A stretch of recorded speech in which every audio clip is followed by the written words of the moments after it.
Jeremy, let's talk about the Time Magazine Person of the Year, the youngest in their history.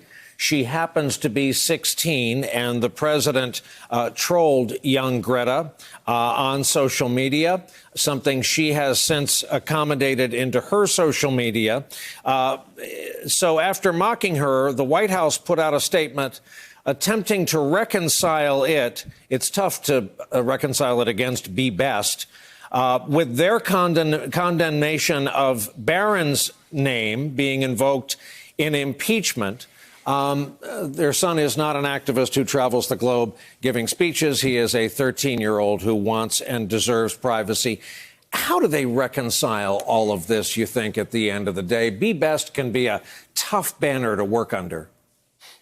Right. And this is what, sadly, politics has become in 2019, is children are fair game. Not only are they fair game, they're sport in a lot of cases. Look at how conservatives attacked some of the Parkland school children who were out there fighting for gun control after they watched their classmates massacred. I think ultimately here, what you have with this Greta and how Trump attacked her is a bigger issue facing modern conservatism.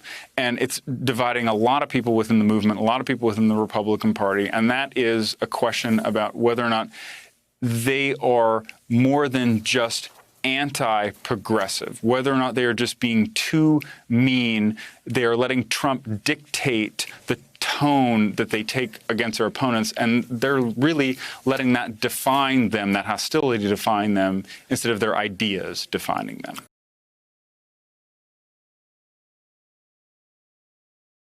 Hey there, I'm Chris Hayes from MSNBC. Thanks for watching MSNBC on YouTube. If you want to keep up to date with the videos we're putting out, you can click subscribe just below me, or click over on this list to see lots of other great videos.